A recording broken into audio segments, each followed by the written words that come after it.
Bienvenidos al último episodio de Como en los días de Noé. Soy el presentador Jeff Reich. Noé hizo su última y solemne súplica a las personas cuando estaban frente al arca. En ese momento, su decisión fue definitiva. Desde 1844, el mensaje de Noé ha sido repetido por el mensaje de los tres ángeles y continuará extendiéndose a medida que nos acercamos al llamamiento final. No queda mucho tiempo antes de que la crisis de la marca de la bestia estalle en la tierra, y esto hará que todos tengamos que tomar una decisión, la de aceptar o rechazar la invitación a entrar en el arca del pacto eterno. El propósito de esta crisis es probar el carácter de las personas, para que se vea si lo que reina en sus corazones es el egoísmo o el amor altruista a Dios. La crisis no desarrollará la fe de nadie, sino que revelará si existe una confianza duradera en las promesas de Dios. Después de que se hayan dado todas las advertencias y haya terminado la última súplica sincera para que las personas entren en el arca, la puerta de la salvación se cerrará como ocurrió en los días de Noé. Al finalizar el tiempo de gracia, las últimas 7 plagas se derramarán sobre los que rechazaron la misericordia de Dios, y cuando estas plagas terminen, Jesús vendrá otra vez. La segunda venida de Cristo es la culminación de la esperanza de los cristianos, pero pocos saben cómo prepararse. Jesús no volverá esta vez con la débil apariencia humana. Vendrá con el poder y la gloria de Dios como fuego consumidor. El día del Señor llegará como un ladrón en la noche, en la que los cielos pasarán con gran estruendo y los elementos ardiendo serán deshechos, en el cual los cielos encendiéndose serán deshechos. Fuego irá delante de él y abrasará a sus enemigos alrededor. Los montes se derritieron como cera delante de Jehová, delante del Señor de toda la tierra. Los peces del mar, las aves del cielo, las bestias del campo y toda criatura que se arrastra sobre la tierra, y todos los hombres que están sobre la faz de la tierra, temblarán ante mi presencia. Y se desmoronarán los montes y los vallados caerán, y todo muro caerá a tierra, y todas sus ciudades serán asoladas delante de Jehová, delante del ardor de su ira. Será quebrantada del todo la tierra. Enteramente desmenuzada será la tierra, en gran manera será la tierra conmovida. Temblará la tierra como un ebrio, y será removida como una choza. Vendrá nuestro Dios y no callará. Fuego consumirá delante de él, y tempestad poderosa le rodeará. Los montes tiemblan delante de él, y los collados se derriten. La tierra se conmueve en su presencia, y el mundo, y todos los que en él habitan. ¿Cuál es nuestra esperanza? ¿No lo sois vosotros delante de nuestro Señor Jesucristo en su venida? El propósito del mensaje de los tres ángeles es prepararnos para que podamos estar delante de la presencia de Jesús cuando Él regrese, y el mensaje del tercer ángel hace un llamamiento solemne a aquellos que no están preparados. Será atormentado con fuego y azufre delante de los santos ángeles y delante del Cordero. En realidad, es una invitación, no solo a salir de Babilonia, sino que es una invitación a entrar en la presencia de Dios. No se trata solo de evitar el diluvio, sino de entrar en el arca. Dios tendrá un pueblo preparado para que pueda estar en su presencia y que entienda la naturaleza del fuego ardiente. Será así para nosotros, porque cuando entendamos esto, podremos prepararnos para conocerle.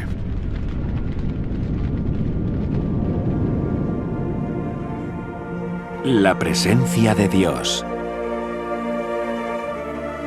Cuando uno piensa en el reino de los cielos, cuando uno piensa en el trono de Dios, la Biblia dice en Daniel 7 que su trono es como llama de fuego y sus ruedas fuego ardiente. Si uno lee cómo comenzó todo, la caída de Lucifer, la Biblia dice que se paseaba en medio de las piedras de fuego. En Hebreos la Biblia dice que sus ángeles son ministros de llama de fuego. Aquellos que sean redimidos, un día estarán sobre el mar de cristal mezclado con fuego.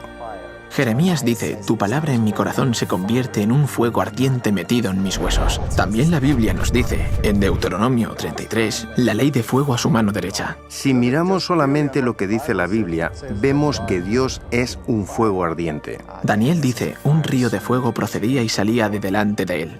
Encontramos que Dios es un ser de fuego. Así que Dios es fuego. Lo que encontramos en la Biblia es que el cielo está lleno de fuego. La mayor parte de la gente, cuando piensa en un lugar de fuego, lo que le viene a la mente es el infierno. ¿Por qué Dios se manifiesta como fuego? ¿Por qué está rodeado de tanto fuego? En el Cantar de los Cantares de Salomón, la Biblia nos dice que el amor es como el fuego. Porque fuerte es como la muerte el amor, duros como el Seol los celos, sus brasas, brasas de fuego, fuerte llama. Las muchas aguas no podrán apagar el amor, ni lo ahogarán los ríos. El fuego es un símbolo de amor. Así que no es que Dios quiera asustar a la gente, ni asustarnos a nosotros, sino que se manifiesta como fuego porque en el cielo el fuego es el símbolo del amor. Dios quiere que podamos habitar en su presencia, pero como hemos pecado, ese fuego nos da miedo. El pecado es un material combustible. El pecado no puede existir frente a un Dios santo. Si nos presentamos ante Dios con nuestra condición pecaminosa, seríamos consumidos en un instante. Así que el objetivo final es: ¿cómo puedo conseguir que el hombre vuelva a estar en mi presencia sin que sea destruido, sin que sea consumido? De principio a fin, la Biblia cuenta la historia de un padre en los cielos que ha sido separado de sus hijos y desea reunirse con ellos. Hay una ilustración que nos muestra mejor que ninguna otra cómo Dios nos preparará para que podamos hablar con Él. Esto es a través del santuario, y es el verdadero motivo por el que fue dado. Y harán un santuario para mí, y habitaré en medio de ellos. El propósito del santuario era instruir a los hombres sobre cómo generar un carácter donde Dios pueda habitar. Dios quiere habitar con su pueblo, pero no puede hacerlo mientras se aferre al pecado. Si abandonas tu pecado y lo pones sobre el único que puede eliminar tu pecado, entonces puedes continuar viviendo porque Dios no quiere destruir al ser humano. Él destruye el pecado. Dios no pretende en ningún caso destruirnos, quiere destruir el pecado, no a nosotros. Y el santuario es el plan de Dios y su forma de acabar con el pecado. Él separa el pecado del individuo y puede centrarse en destruir el pecado. Este es el propósito. Cuando el pueblo de Israel fue liberado de la esclavitud de Egipto, aparece el plan del santuario que les conduce a la libertad y les prepara para entrar en la tierra prometida. Moisés ordena al pueblo de Israel que sacrifiquen un cordero. Esto apunta al altar del sacrificio. Después de que el pueblo de Israel sacrificara el cordero, llegaron al Mar Rojo. Pablo nos dice en 1 Corintios 10 que esto representa el bautismo. Esto recuerda la fuente de agua, la siguiente pieza del santuario. Todos pasaron el mar, y todos en Moisés fueron bautizados en la nube y en el mar. Debemos ser bautizados en su espíritu, debemos ser limpiados. El bautismo es un símbolo de un nuevo nacimiento. Después de que cruzaran el Mar Rojo, Dios hace llover maná del cielo, que nos recuerda a la mesa de los panes de la proposición, la palabra de Dios. Dios ahora les dice: y vosotros me seréis un reino de sacerdotes y gente santa. El candelabro de 7 brazos es un símbolo del pueblo de Dios. También te di por luz de las gentes, para que seas mi salvación hasta los confines de la tierra. En Éxodo 19, Dios instruye a Moisés para que le diga al pueblo de Israel que deben tener 3 días de preparación. Tenían que estar orando, suplicando, preparando sus corazones, lo que nos recuerda al altar del incienso, la oración. En Éxodo 20, Dios desciende y les da los 10 mandamientos. Así que ahora tenemos que la ley de Dios ha sido dada y tenemos su presencia. Podríamos decir que el pueblo de Israel, en esencia, está contemplando el lugar santísimo. Por eso vemos cierta semejanza entre el santuario y la salida del pueblo de Israel de la esclavitud a la presencia de Dios. Incluso queda representado en cómo el pueblo de Israel pasa de la esclavitud a la presencia de Dios.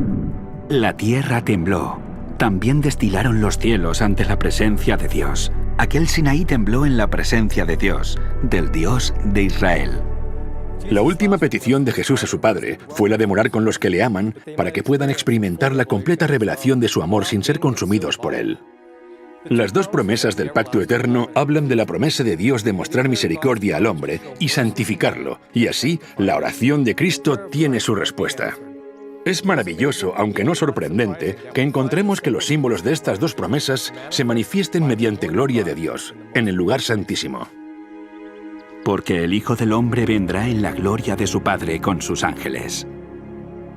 Los profetas en visión contemplaron la llegada de Cristo y quedaron asombrados. Isaías dijo, ¿quién de nosotros habitará con el fuego consumidor? ¿Quién de nosotros podrá habitar con las llamas eternas? Entonces Isaías respondió a su propia pregunta y dijo, el que camina en justicia. Se nos dice que el justo es quien podrá habitar con el fuego eterno. Así que, ¿cómo podremos estar en la presencia de Dios cuando regrese? Uno de los mejores ejemplos es el de Noé, que fue llamado pregonero de justicia.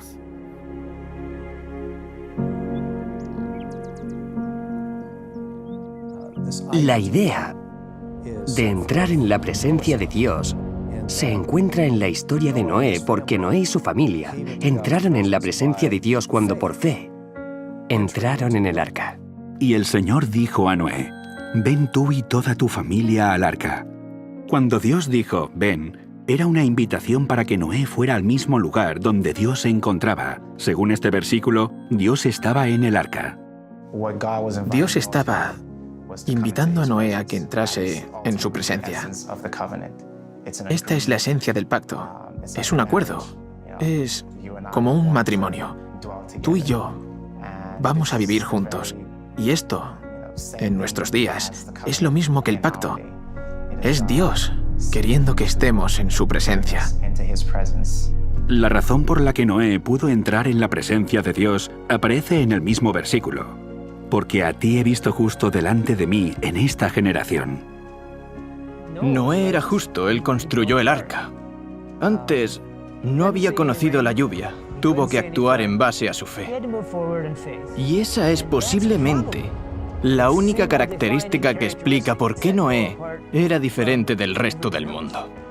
Por la fe, Noé, cuando fue advertido por Dios acerca de cosas que aún no se veían, con temor, preparó el arca en que su casa se salvase, y por esa fe condenó al mundo, y fue hecho heredero de la justicia que viene por la fe. ¿Cómo se convirtió Noé en heredero de la justicia? Leemos en este versículo que fue porque preparó un arca.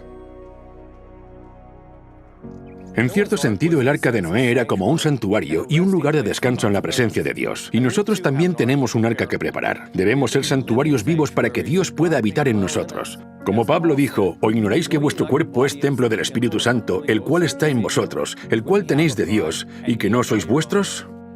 A través del proceso del santuario, a medida que el hombre se acerca a Dios, éste se transforma y se convierte en un santuario vivo en la presencia de Dios. Así que el santuario es, por así decirlo, como un vestidor. Cuando entramos sucede una transformación. Es el cambio de la condición actual de maldad a ser rectos. Y esto nos permite finalmente estar ante la presencia de Dios cara a cara. Dios le dio a Noé el plan para salvarlo. Y Noé cooperó con el plan de Dios al preparar el arca. De la misma forma, Dios nos ha dado el plan del santuario y debemos cooperar con el plan de Dios para nuestra salvación, preparando un lugar donde podamos habitar en su presencia conforme recorremos el camino del santuario. Porque vosotros sois el templo del Dios viviente. Como Dios dijo, habitaré y andaré entre ellos y seré su Dios y ellos serán mi pueblo. Dios llenó el tabernáculo y lo santificó en el momento en el que todas las piezas del santuario se habían colocado en su lugar dentro del tabernáculo del Antiguo Testamento. En definitiva, lo que Dios está intentando hacer es colocar todas esas piezas del santuario en nosotros. Esto significa que el altar del sacrificio implica vivir una vida de sacrificio. El lavacro significa tener una vida de pureza. También tener una vida basada en la palabra de Dios. Tener el candelabro de 7 brazos es dejar que nuestra luz brille. Estamos intercediendo, estamos orando, estamos en comunión con Dios y guardando su ley.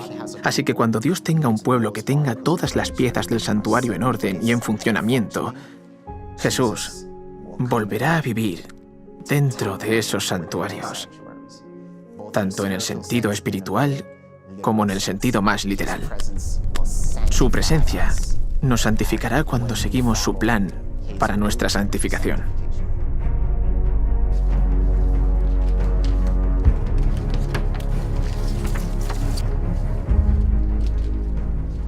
Muchos cristianos se preguntan por qué Jesús aún no ha regresado. ¿A qué espera? Bien, Jesús mismo nos dice que como en los días de Noé, así será la venida del Hijo del Hombre. Así que podemos hacernos la pregunta, ¿a qué esperaba Dios en los tiempos de Noé antes de enviar el diluvio? Pedro dice, cuando Dios esperaba con paciencia en los tiempos de Noé mientras se construía el arca. Dios esperó a que se construyera el arca para enviar el diluvio, y hoy Jesús espera por la misma razón. No espera a que las grandes multitudes que hay en la tierra se hundan más aún en el pecado. Espera a los pocos que se rendirán totalmente a Él, para que estén preparados y puedan ser instrumentos vivos, listos para alojar la presencia de Dios.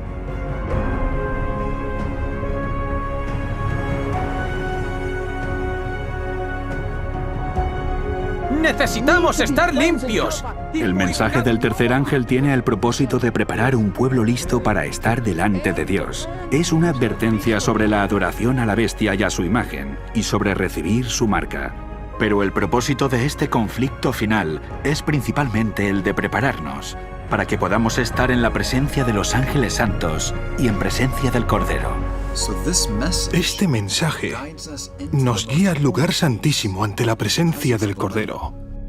Por esta razón, el mensaje del tercer ángel y el santuario están conectados. La presencia de Dios estaba en el lugar santísimo del santuario del Antiguo Testamento. El sumo sacerdote solo podía entrar al lugar santísimo una vez al año, pero ahora se nos llama a seguir al sumo sacerdote al lugar santísimo mediante la fe. Así que, hermanos, mediante la sangre de Jesús, tenemos plena libertad para entrar en el lugar santísimo. Hebreos 10:19 habla de entrar en el lugar santísimo mediante la fe. Y para los cristianos este ha sido un concepto muy difícil de entender. Primero, porque muchos no saben que existe un santuario en el cielo. Pero cuando entienden este concepto, no saben exactamente qué significa. El lugar santísimo del santuario celestial contenía los 10 mandamientos, y en el centro de los 10 mandamientos está el sábado, que es la clave para guardar el resto de los mandamientos.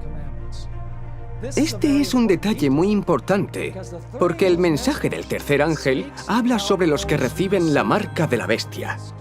Así que el mandamiento del sábado conecta claramente en el mensaje del tercer ángel con el santuario, porque el mensaje del tercer ángel aborda la cuestión del sábado o domingo, y el lugar santísimo es por supuesto donde se encuentra la ley, y en el centro de la ley está el sábado. Cuando vemos la relación entre el mensaje del tercer ángel en Apocalipsis 14 y el lugar santísimo, logramos entender qué es lo que va a suceder con los justos y qué es lo que ocurrirá con los malvados. Aquellos que rechacen el mensaje de los 3 ángeles, y en particular aquellos que adoren a la bestia y a su imagen y reciban su marca, sufrirán el castigo por fuego. Eso es lo que dice el mensaje del tercer ángel. No podrán soportar la presencia del fuego, sino que serán consumidos por el fuego. Y será atormentado con fuego y azufre, en presencia de los santos ángeles y en presencia del Cordero. Pablo hace una advertencia acerca del mensaje del tercer ángel en 2 de Tesalonicenses. Y a vosotros que sois atribulados, daros reposo con nosotros, cuando se manifieste el Señor Jesús desde el cielo, con los ángeles de su poder, en llama de fuego, para dar retribución a los que no conocieron a Dios, ni obedecen al Evangelio de nuestro Señor Jesucristo, los cuales sufrirán pena de eterna perdición, excluidos de la presencia del Señor y de la gloria de su poder. En este versículo, la declaración afirmativa que nos muestra cómo prepararnos para el momento cuando el Señor Jesús sea revelado, aparece en la orden, daros reposo con nosotros.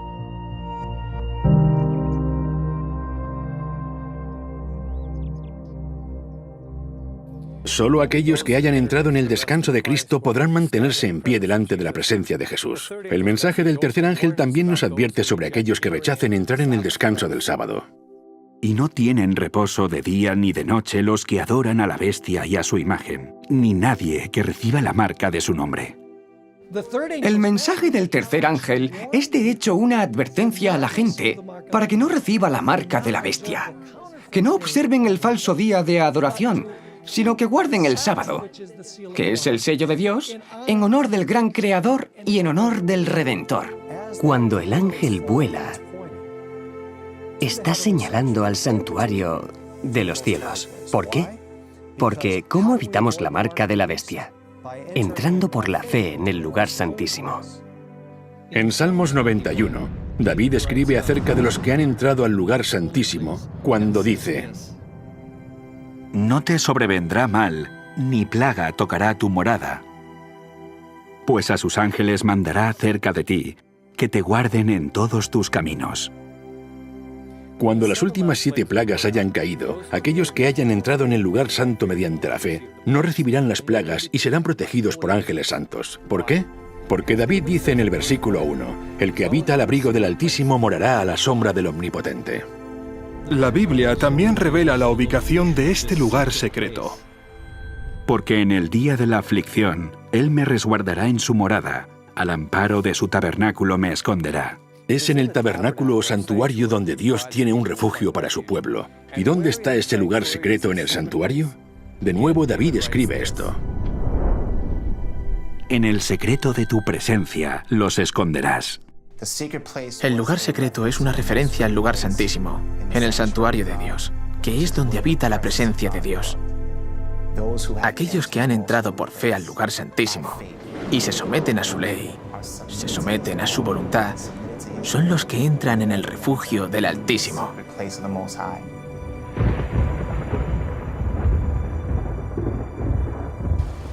El Salmo 91 dice que la plaga no se acercará a ellos.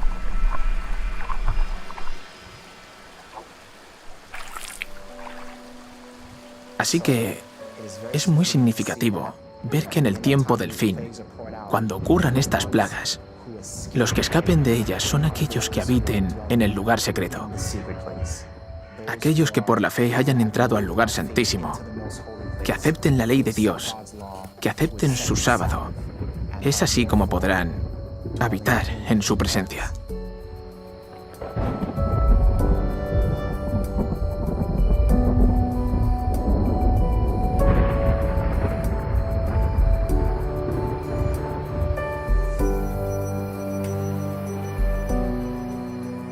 En el lugar santísimo del santuario está la presencia de Dios, el arca del pacto, y dentro del arca estaban los 10 mandamientos, también llamados el testimonio. En los días de Noé, el trono estaba representado simbólicamente en la tierra. Dentro del arca estaba la presencia de Dios, estaba el arca en sí misma, y dentro del arca estaban los testimonios vivos, en cuyos corazones y mentes había sido escrita la ley de Dios. Habían entrado en el arca, en la presencia de Dios, que nos recuerda al lugar santísimo, y en sentido espiritual habían aceptado el pacto. Esta escena no es sino una representación simbólica de ese día final, cuando aquellos que hayan aceptado el pacto eterno estén delante de la presencia de Cristo cuando Él regrese. Dios quería decir al hombre: mira, esto es lo que quiero para ti. Quiero que puedas estar en mi presencia sin que seas destruido.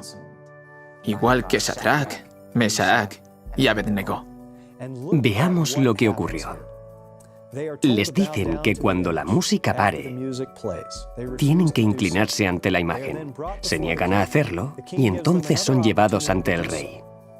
El rey les da otra oportunidad y les dice: si no lo hacéis, os arrojaré a un horno de fuego incandescente. Y por supuesto, no lo hicieron. Calentó el horno 7 veces más fuerte de lo que ya estaba y los arrojó dentro. Pero no les destruyó porque la presencia de Dios estaba allí con ellos. Pero el mismo fuego sí que destruyó a aquellos que los arrojaron dentro del horno de fuego. Fue porque no estaban preparados para estar delante de la presencia de Dios, mientras que no afectó en nada a Sadrach, Mesach y Abednego. ¿Por qué no ardieron estos 3 jóvenes? La respuesta es sencilla. No había rastro de pecado en ellos. Estaban tan unidos a Cristo que Él estaba con ellos en el fuego. Su carácter estaba tan pulido que estaban limpios. delante del Hijo de Dios. Aquellos que han aceptado a Jesús como Salvador y que han permitido que la gracia de Dios limpie sus vidas de pecado, no serán consumidos por el fuego. Como habían obedecido a Dios, fueron protegidos y purificados por Cristo. Podían estar entre llamas y resultar ilesos. Y por otro lado, aquellos que los arrojaron al fuego fueron destruidos por el mismo fuego sin que ni siquiera estuvieran dentro del horno. Los que son justos serán arropados por la justicia de Cristo. No habrá nada en ellos que pueda arder. Y por lo tanto, podrán permanecer en la presencia del Señor, mientras que a los malvados, el mismo pecado que albergan los destruirá. Nuestro Dios es un fuego ardiente y ahora debemos permitir que Cristo y su Espíritu nos purifique y santifique para que podamos soportar su llegada. De lo contrario, huiremos de ese fuego, de esa gloria. El fuego destinado a destruir a esos hombres se convirtió para ellos en un arca de refugio, porque la presencia del Hijo de Dios estaba con ellos. Esta es una lección para todos nosotros sobre la naturaleza de la segunda venida de Cristo. Al mismo tiempo que la gloria de su presencia destruirá a los malvados, para los justos será un arca de fuego.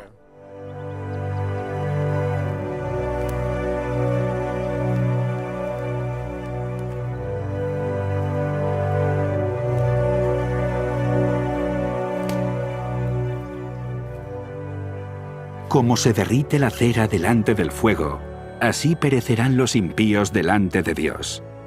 Mas los justos se alegrarán, se regocijarán ante Dios y saltarán de alegría. El mensaje de los 3 ángeles nos señala la importancia de ser rectos, de tener a Dios dentro de nosotros. Es lo que nos prepara para estar en su presencia.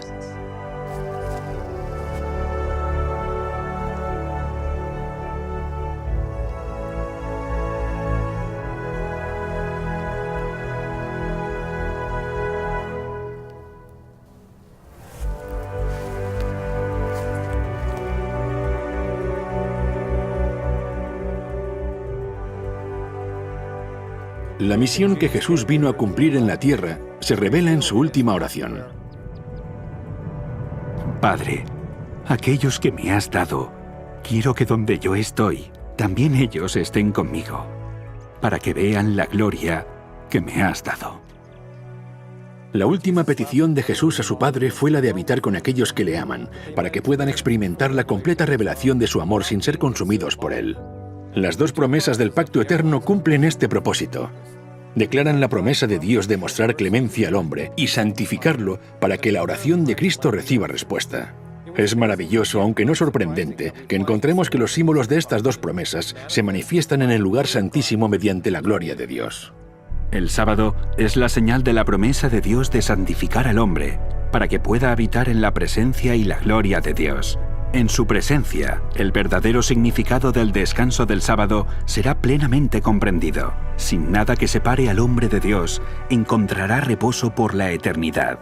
No habrá más tristeza, no habrá más dolor, ni enfermedad, ni sufrimiento. En tu presencia hay plenitud de gozo, dijo David. En la presencia de Dios, el hombre encontrará el verdadero significado del descanso del sábado. Por lo tanto, es en la manifestación de la presencia de Dios en el lugar santísimo donde vemos representado el simbolismo y la importancia del sábado. Esto, unido a la manifestación del fuego ardiente, es donde Ezequiel vio la señal de la promesa de misericordia, y vi apariencia como de bronce refulgente, como apariencia de fuego dentro de ella en derredor, desde el aspecto de sus lomos para arriba, y desde sus lomos para abajo vi que parecía como fuego, y que tenía resplandor alrededor.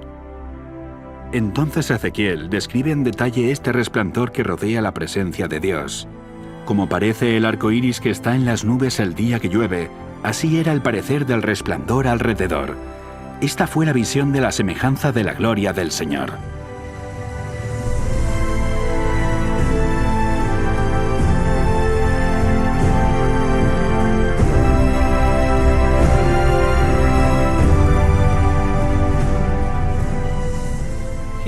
Aquí, en la manifestación de la presencia de Dios, se representan las señales de las promesas por medio de las cuales el hombre se prepara para morar en su presencia.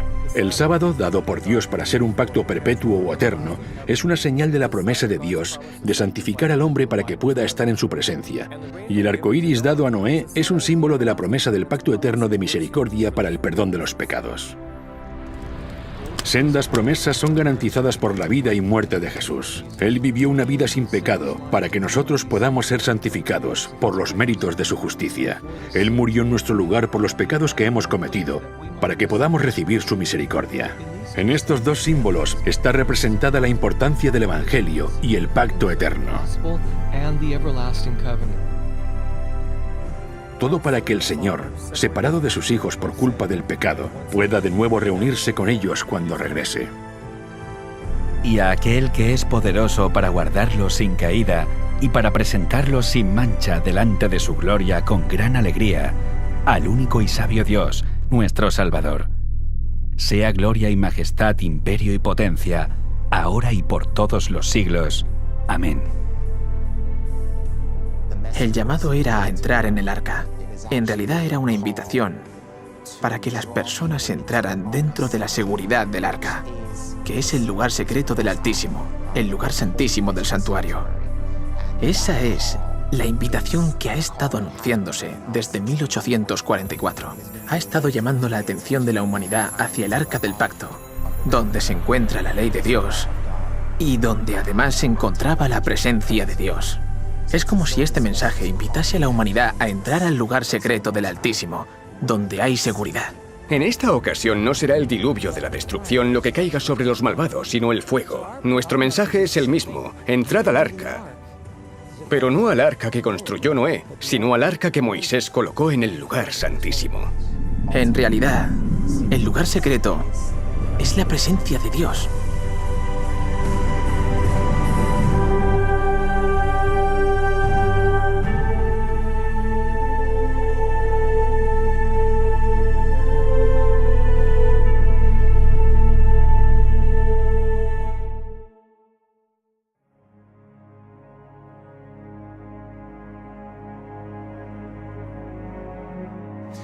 La Biblia dice que cuando Cristo regrese de nuevo, cuando Cristo vuelva por segunda vez, esta tierra quedará en un estado inhabitable a causa del fuego y la presencia de Dios.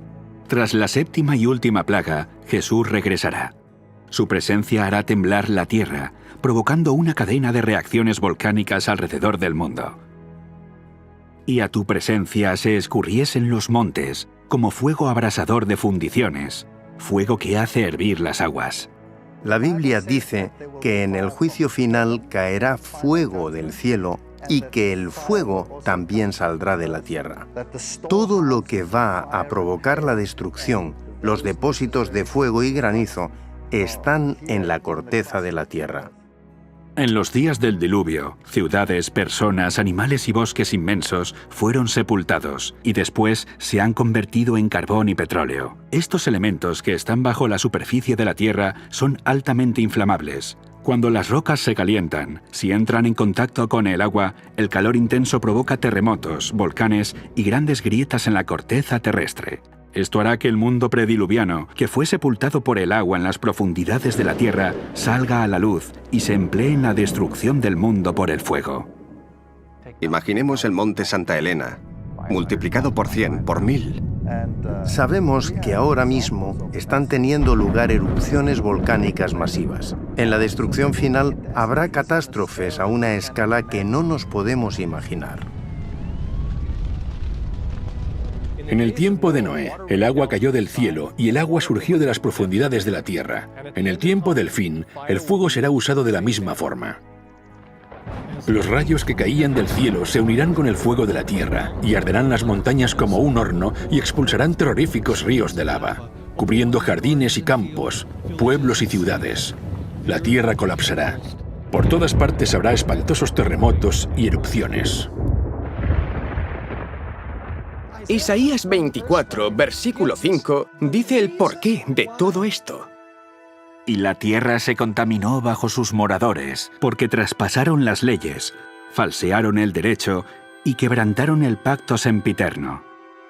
Por esta causa, la maldición consumió la tierra, y sus moradores fueron asolados. Por esta causa fueron consumidos los habitantes de la tierra, y disminuyeron los hombres. Es interesante que diga que traspasaron las leyes. En el libro de Deuteronomio encontramos que el pacto, los 10 mandamientos, se escribió en tablas de piedra. Así que la causa principal es la falta de consideración que las personas han tenido por la ley de Dios y más concretamente por su sábado. Aunque en el tiempo de Noé el mundo entero fue destruido, en las páginas del Génesis vemos que solo quedaron con vida Noé y los que estaban con él en el arca. En el tiempo del fin ocurrirá lo mismo. Solo aquellos que hayan entrado en el arca del pacto eterno serán salvos. Durante este tiempo recibirán la misma misericordia que preservó a Noé durante el diluvio. El arco iris que Noé y su familia vieron después del diluvio, en cierta forma era un pacto eterno que no solo les incluía a ellos y a las siguientes generaciones, también incluiría a la generación de Dios en el tiempo del fin, que sería protegida en medio de las convulsiones que tienen lugar en la tierra durante la 7ª plaga, tal y como aparece en el libro de Isaías. Dios promete que, al igual que el pacto que hizo con Noé, Él mantendrá ese pacto con su pueblo. Aunque durante el diluvio la tierra colapsó, Él preservó a Noé y lo ratificó con la promesa del arco iris. Dios dice que hará lo mismo con su pueblo en el tiempo del fin. Con un poco de ira escondí de ti mi rostro por un momento, pero con misericordia eterna tendré compasión de ti, dijo el Señor tu Redentor.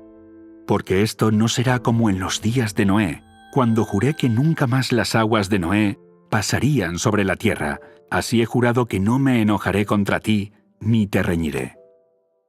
Porque los montes se moverán, y los collados temblarán, pero no se apartará de ti mi misericordia, ni el pacto de mi paz se quebrantará, dijo Jehová, el que tiene misericordia de ti. En este pasaje, Dios confirma con la última generación el pacto de misericordia que Él estableció con Noé antes del diluvio. El arco iris era, y aún es, la señal y el símbolo de la promesa de misericordia hecha por Dios, porque Isaías dice que esta promesa se extendía a todos los habitantes de la tierra, cuando los montes se moverán y los collados temblarán. En el libro de Apocalipsis vemos que se describe este mismo acontecimiento en el capítulo 16, donde leemos: «Toda isla huyó y los montes no fueron hallados». En este capítulo podemos ver que este acontecimiento ocurre cuando el 7º ángel envía la 7ª y última plaga. El arco iris, que era una señal de la promesa de misericordia hecha por Dios a Noé, también es una señal de la misericordia durante las 7 últimas plagas. El arco iris del pacto eterno es tanto una promesa de misericordia para preservarnos durante la destrucción del mundo por el fuego, como lo fue para preservar a Noé durante la destrucción del mundo por el agua. Si uno ha estado en medio del océano durante una gran tormenta, sabe lo aterrador que es. Aún así, Noé fue protegido en medio de esta increíble adversidad. Y saber que Dios protegió a Noé en ese momento nos recuerda que Él puede también protegernos durante la tormenta que está por venir.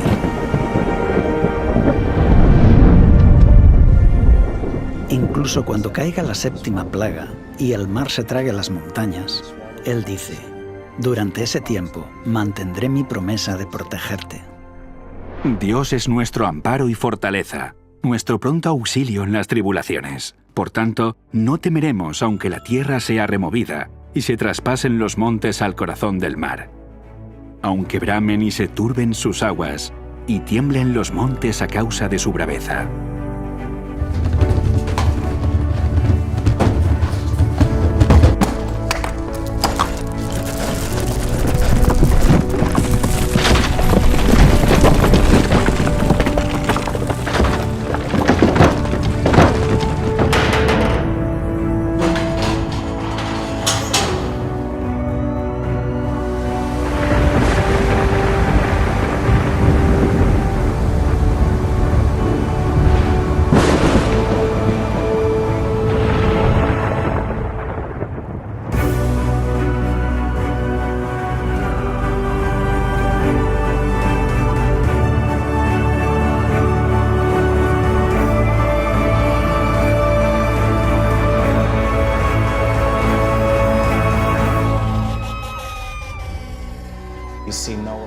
Vemos que el pacto hecho con Noé marca el paso de un mundo antiguo a un mundo nuevo. Esto es lo que Dios quiere hacer con nosotros. El pacto está diseñado para que pasemos de un mundo viejo a un mundo nuevo. Aunque el primer mundo fue destruido por el agua, la segunda vez el mundo será destruido por el fuego. Pedro nos insta a que busquemos un nuevo cielo y una nueva tierra, lo que significa que sobreviviremos a la destrucción. Vamos a sobrevivir al fuego. En el libro de Isaías, Dios dice que creará cielos nuevos y una nueva tierra. Todo lo que le sucedió a Noé y lo que sucederá en los últimos días es para que podamos regresar al Edén. Quiere restituir el paraíso para el hombre y la pureza al universo. De acuerdo al libro de Apocalipsis, la tierra nueva será un lugar donde no habrá más lágrimas, ni más llanto, ni más pecado, ni muerte, ni sufrimiento. En otras palabras, todo será perfecto. El mundo volverá a la condición que tenía antes de pecar. No habrá más espinas, ni más muerte. No habrá nada en la naturaleza que refleje nada impuro, ni nada que se deteriore o muera. El clima será perfecto. No habrá dolor, ni sufrimiento, ni pena. Y así la tierra será en todo el reflejo de la verdadera gloria y el carácter de Dios. Y oí una gran voz del cielo que decía: He aquí el tabernáculo de Dios con los hombres, y Él morará con ellos, y ellos serán su pueblo, y Dios mismo estará con ellos y será su Dios. Su santuario estará con nosotros. Dios vivirá con nosotros. Vemos que Apocalipsis dice que no hay templo. Ya no hay más necesidad de una pila bautismal.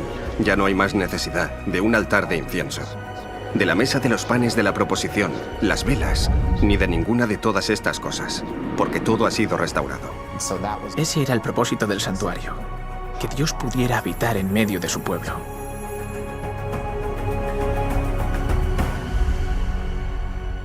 No hay necesidad de templo porque Dios es el templo, habita con el hombre. Ahora el santuario está completo, gracias a Dios, gracias a Cristo. Y nosotros, su pueblo, nosotros los que elegimos estar ahí, reinaremos con Él para siempre. Dios desea hacer de este lugar una nueva tierra, y lo hará. Pero solo aquellos que acepten el pacto y entren en el arca vivirán para salir del arca y ver cómo esto se cumple. Enjugará Dios toda lágrima de los ojos de ellos, y ya no habrá muerte, ni más llanto, ni clamor, ni dolor, porque las primeras cosas pasaron. Y el que estaba sentado en el trono dijo: He aquí, yo hago nuevas todas las cosas. Esas cosas que nos han causado tanta desgracia y tanta aflicción y tanto dolor desaparecerán. Se nos dará una nueva tierra y un nuevo corazón. Pero continuaremos siendo nosotros mismos. Yo seré yo y tú serás tú. Pero seremos diferentes, porque ya no habrá dolor, ni llanto, ni muerte. Eso es amor. Ese es el amor más grande.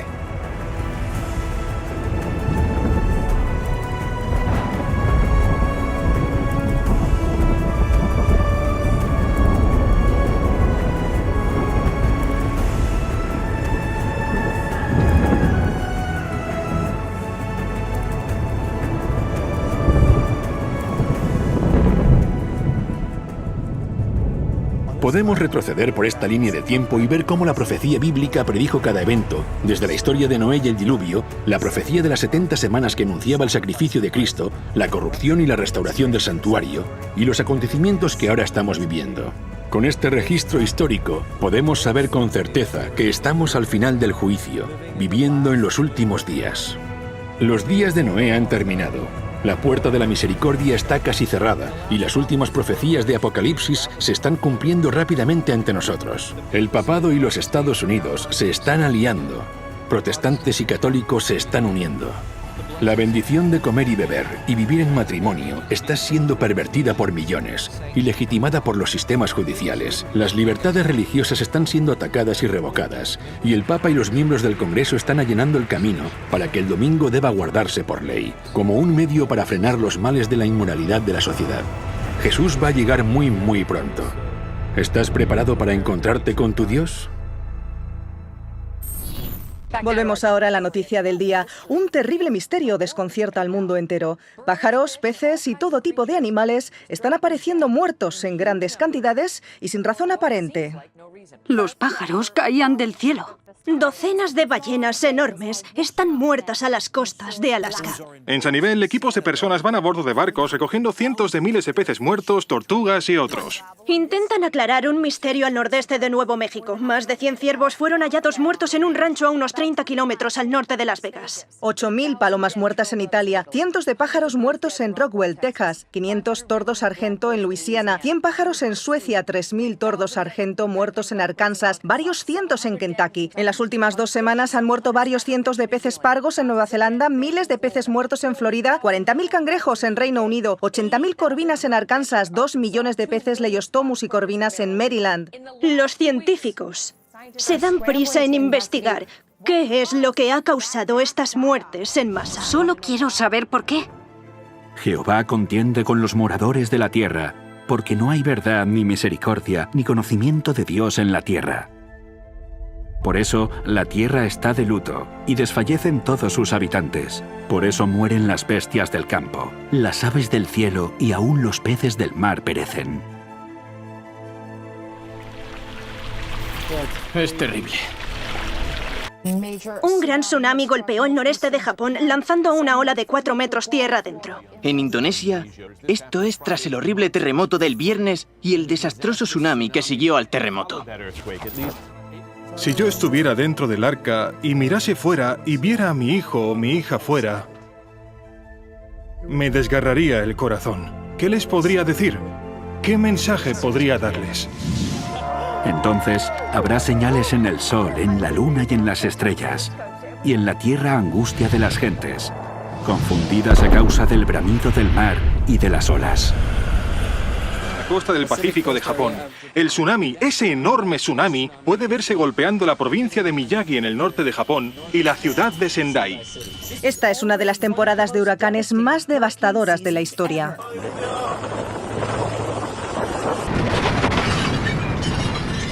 Objetos en llamas cayendo desde el cielo después de que un meteorito explotase en la Tierra, causando un inmediato desastre. En estos momentos impactan varios tornados en Oklahoma, uno de ellos de 1,5 kilómetros de envergadura. Incendios descontrolados al oeste. Solamente en California hay más de una docena ardiendo. Probablemente habrá gran agitación financiera en el mundo, desastres naturales y mucho miedo. La gente acudirá a las iglesias. La amenaza existencial de nuestra era, la crisis climática. Una crisis que se hace evidente en los desastres naturales de proporciones épicas. La crisis ecológica es en esencia un problema espiritual. La encíclica Laudato Si es el documento papal más importante sobre el medio ambiente que ha existido nunca. Consume menos, compra menos. Tenemos que reflexionar sobre nuestro estilo de vida. Creo que es importante el hecho de que esté hablando de este tema con empresarios del petróleo de BP y otras compañías. Se reclama una nueva moralidad medioambiental. La encíclica se basa en una sencilla premisa. ¿Qué tipo de mundo queremos dejar a nuestros hijos? Recientemente ha concluido que el calentamiento global es un problema moral. Ante un problema frente al que los activistas encuentran indiferencia, en el que se duda de los científicos y se ignoran los organismos internacionales, al menos el Papa desde el Vaticano está consiguiendo llamar la atención, como si se tratara de una estrella del rock. He quedado muy impresionado por el Papa Francisco. Debemos introducir principios morales en nuestra economía.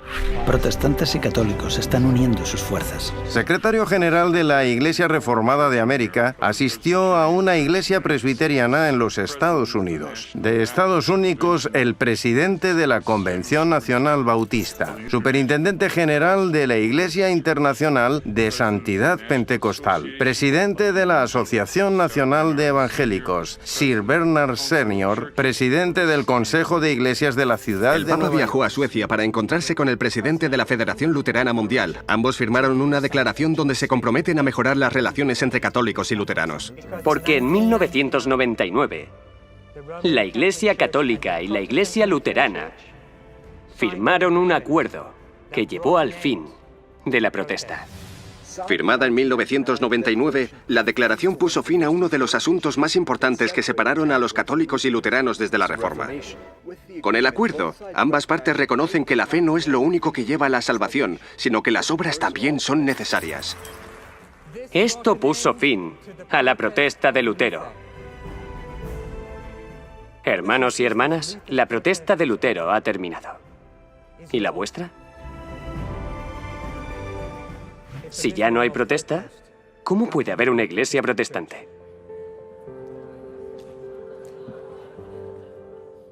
Tal vez ahora todos seamos de nuevo católicos.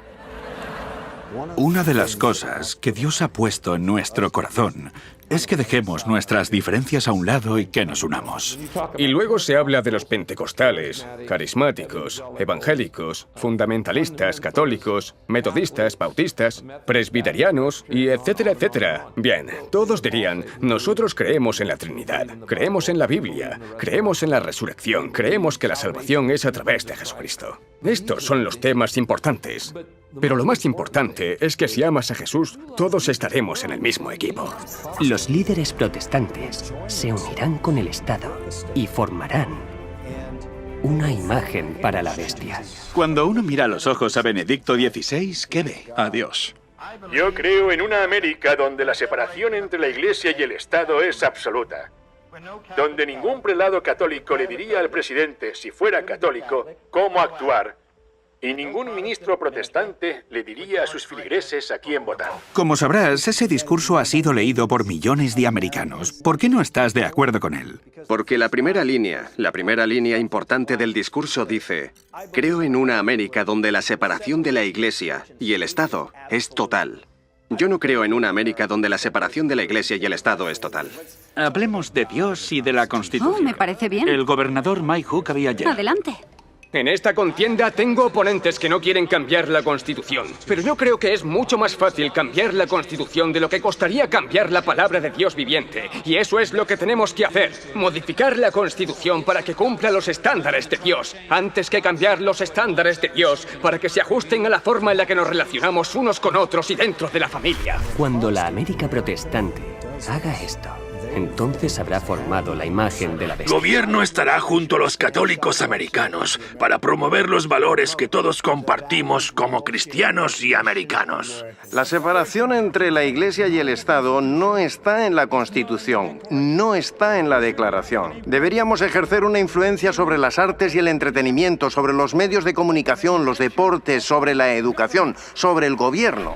Aumentar la libertad religiosa, reduciendo las restricciones sobre las iglesias a las que ahora les estaría permitido ser políticamente activas. El presidente hizo hoy unas declaraciones en el despacho oval, rodeado de líderes religiosos evangélicos y miembros de grupos religiosos. Firmó una proclamación que establece el domingo como día de oración para aquellos... Nuestra herencia cristiana será amada, protegida, defendida, como nunca antes se ha visto. El poder político presionará con el fin de usar el poder militar y policial para perseguir a los que creen en la verdad bíblica. Anuncio cuál será nuestro siguiente paso. Crear un cuerpo especial para la libertad religiosa. Está claro que este cuerpo especial no se ocupará de la libertad religiosa de todos. Algunos críticos incluso lo están llamando un guiño al nacionalismo cristiano. Más de 80 importantes representantes del gobierno se unirán para promover la libertad religiosa. Son algunas de las personas más poderosas del país y ahora han hecho historia al reunirse en la Casa Blanca como parte del gabinete de estudio de la Biblia del presidente. Así que, ¿qué hay detrás de este despertar espiritual en la Casa Blanca? En las últimas elecciones, el 80% de los cristianos evangélicos blancos votaron a Donald Trump. Esto le ha conferido un enorme apoyo y tienen un gran poder político para influir en la política gubernamental. El consejero evangélico del presidente Trump asegura que Dios le ha dado la autoridad para sacar al dictador norcoreano Kim Jong-un. El pastor Jeffers cita una parte del texto bíblico de Romanos 13 que dice: pues es servidor de Dios, vengador, para castigar al que hace lo malo. Especialmente Romanos 13 le da al presidente Trump la autoridad moral para usar la fuerza que sea necesaria. ¿Es este el presidente más evangélico que ha visto? Sí, por supuesto, no creo que haya ningún otro. Y pedirán la intervención del Estado, y la gente obedecerá por miedo. Estamos erosionando lentamente la religión cada vez que se nos presenta la oportunidad.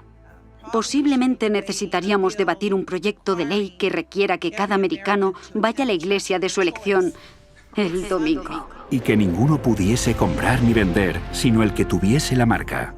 ha sufrido una pérdida de unos 37 puntos, así que las acciones de Apple se están viendo afectadas. Las bolsas cayendo entre un 3 y un 4,5% en todos estos mercados. Cuéntanos sobre la velocidad con la que se está deteriorando este mercado. 676 puntos menos. Ha sido el peor día en Wall Street desde la crisis de 1987. Algunos las llaman las ideas radicales de la Iglesia Católica para solucionar la crisis económica mundial.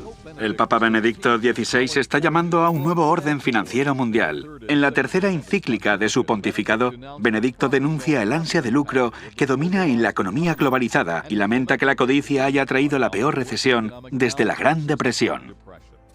El Vaticano ha dicho que la desigualdad económica en todo el mundo es muy peligrosa. Que la economía global debe estar basada en un comportamiento ético y que los sistemas financieros deben trabajar para lograr el bien común universal. El Vaticano propone el establecimiento de un Banco Mundial Central. Una propuesta para crear una nueva autoridad financiera que incluya un Banco Mundial Central y un nuevo impuesto sobre transacciones financieras internacionales. Este jueves, el Papa Francisco instó a los oprimidos a cambiar el orden económico mundial. La situación de la economía en todo el mundo es complicada. No solo en Estados Unidos, lo es en todas partes. Y creo que tienen que haber muchos cambios en las políticas y el Papa claramente tiene una opinión al respecto. ¿Existe la posibilidad de que haya una nueva moneda mundial que sustituya al dólar? La crisis de la deuda en Grecia hace caer en picado el mercado de valores. Sería una medida real que frenaría el declive del poder americano en la esfera mundial. Así que lo que necesitamos hacer ahora es crear un nuevo orden mundial. La cuestión del sábado se convertirá en algo muy importante en el mundo. Háblenos del día de descanso. ¿Qué significa? Dejando a un lado la religión, lo que significa para usted. Una de las propuestas, la propuesta política que está de alguna manera asociada al descanso semanal, es que como sociedad tenemos derecho a tomar control sobre nuestro tiempo y como sociedad democrática queremos recuperar algunas de las normativas sobre lo que se puede y no se puede hacer un día de la semana.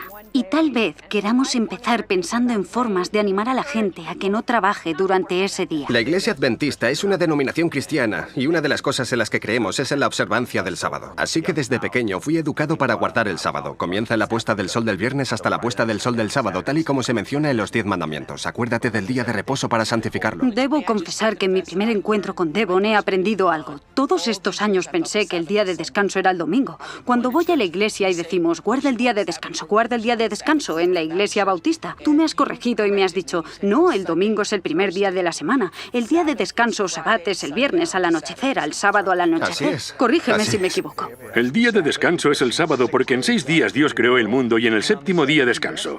Con el tiempo algunos cristianos lo cambiaron, convirtieron el primer día de la semana en el día de descanso porque ese era el día en el que a Jesús le ocurrieron ciertos acontecimientos importantes. Constantino fue el que cambió el día de descanso del sábado al domingo.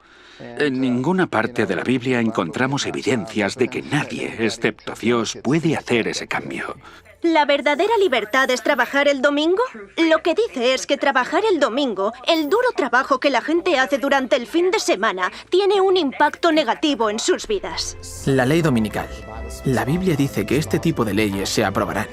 Se las llama las leyes azules. Son un indicador de que se acerca el fin del tiempo de gracia. Está muy cerca. Aún hay estados que conservan leyes azules en su legislación. Son las leyes que restringen lo que se puede comprar el domingo. Está basado en un concepto cristiano traído a este país hace siglos, en la época colonial. Y aquel que no cumpla estas leyes civiles que están instigadas por la Iglesia será perseguido. En Estados Unidos, los líderes religiosos presionarán fuertemente para implantar una ley dominical nacional. Y esto con el tiempo llevará a una ley del domingo en todo el mundo.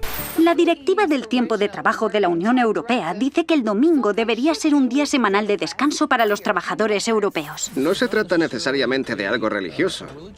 Al menos ya no lo es.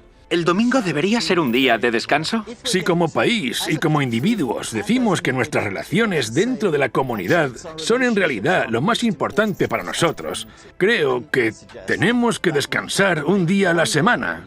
para dar prioridad a las relaciones. A finales de este año, el nuevo gobierno italiano prohibirá que los domingos se realicen compras en los grandes centros comerciales. La razón es que el gobierno italiano teme que las compras durante el fin de semana estén destruyendo las tradiciones familiares. La prohibición de trabajar los domingos. Eso es. Y este domingo varias tiendas de productos de hogar decidieron desafiar la prohibición. Y esto ha causado bastante revuelo y continúa siendo el foco de atención aquí hoy. Echemos un vistazo a Liberación, que habla del domingo sagrado. Es probable que el ritmo de consumo esté distorsionando el hecho de que el domingo es el momento especial para celebrar el Día del Señor y de la comunidad.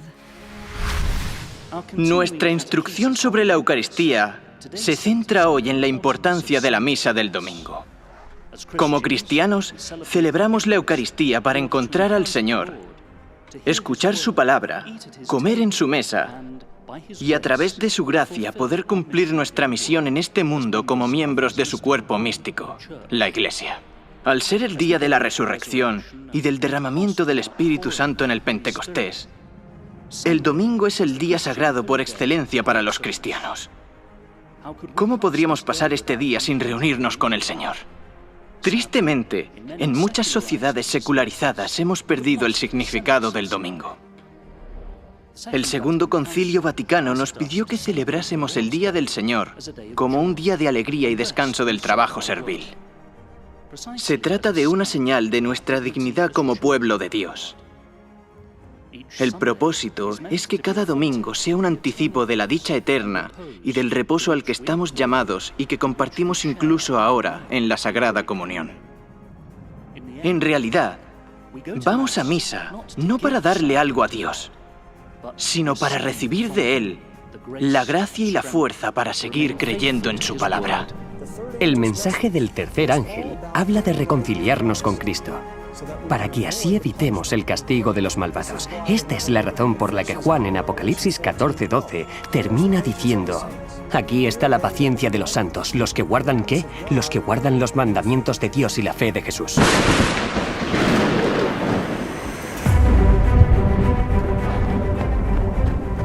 Vivimos al final del tiempo del juicio al mundo.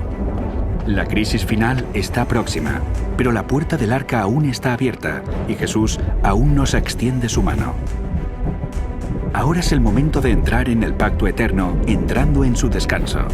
Solo aquellos que reciban la misericordia de Dios y sean santificados encontrarán refugio con Cristo en Dios hasta que pase la desolación. Vuelve tu rostro al trono de Dios y allí verás el arco iris del pacto, la promesa viva de Dios. Quien se apropia de las provisiones de misericordia que han sido hechas y se apodera de los méritos de la vida y la muerte de Cristo, tiene en el arco iris de la promesa la bendita seguridad de la aceptación del Padre mientras exista el trono de Dios. Mientras se derraman las últimas 7 plagas y durante la venida de Cristo, los justos habitarán sanos y salvos en presencia del Cordero, a la espera de un nuevo cielo y una nueva tierra donde habite la justicia. Y por fin Dios habitará con el hombre.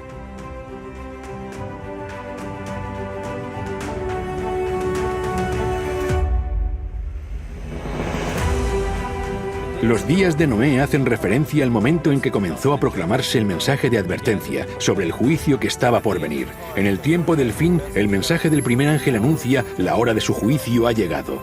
Noé predicó el Evangelio eterno, y en el tiempo del fin, el mensaje del primer ángel proclama también el Evangelio eterno. Noé tenía un mensaje para el mundo, y el mensaje de los 3 ángeles en el tiempo del fin está también dirigido a todos los que habitan en la tierra, a toda nación, tribu, lengua y pueblo. Noé invitó a que la gente renunciara a sus ídolos y a sus falsos sistemas de adoración. En el tiempo del fin, el mensaje del segundo ángel anuncia la caída de Babilonia, exponiendo su sistema falso de culto y sus pecados, y anuncian la súplica de Dios. Salid de ella, pueblo mío, para que no seáis partícipes de sus pecados, ni recibáis parte de sus plagas. En los días de Noé, las personas pasaron una prueba para ver quién confiaría las promesas del pacto eterno y entraría dentro del arca.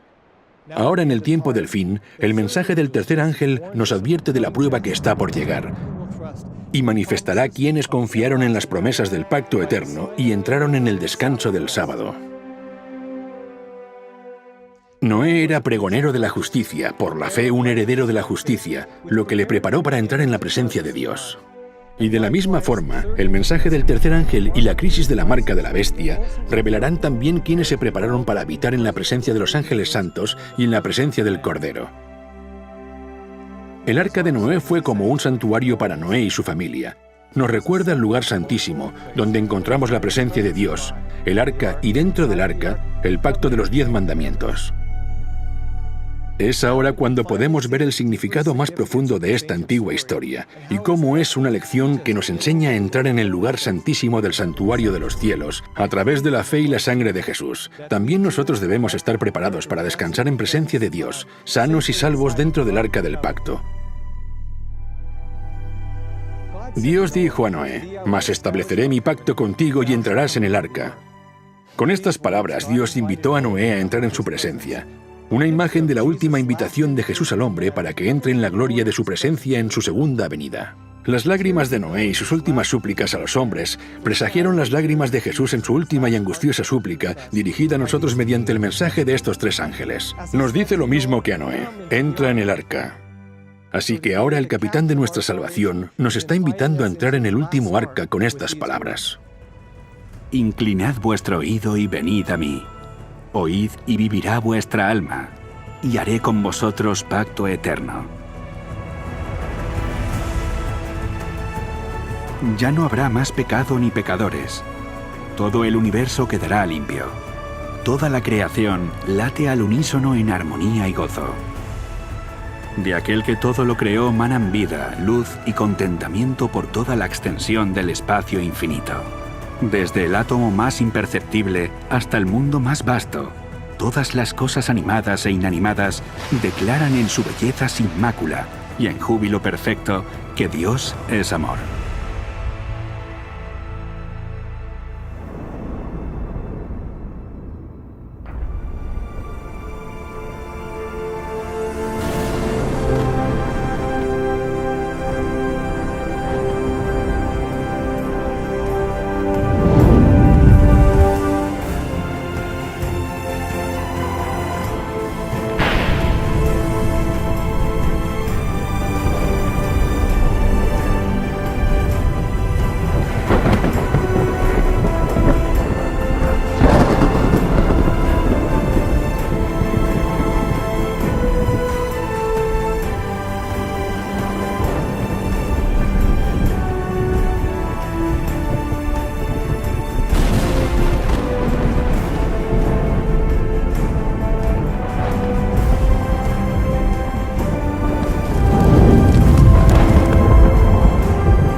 Como en los días de Noé, el arca de fuego.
La decisión más difícil a la que me he enfrentado fue la de si guardar o no el sábado.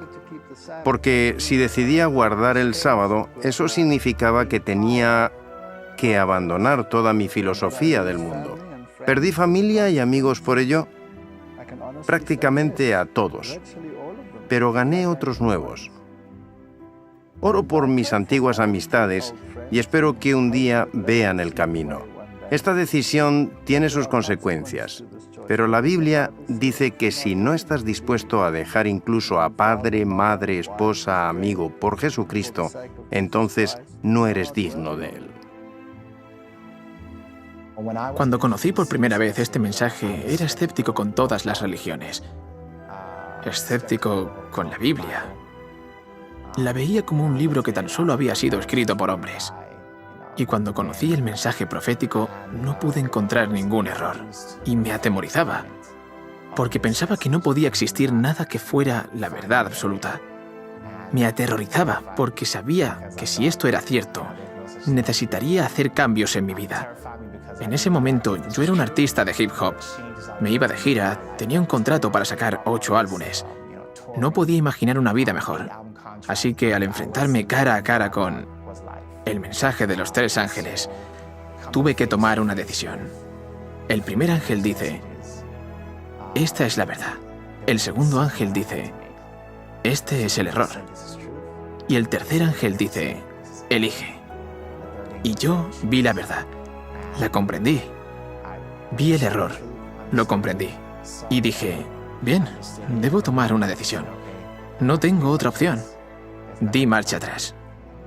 Rechacé un contrato de $1 millón y dije, Señor, estoy preparado.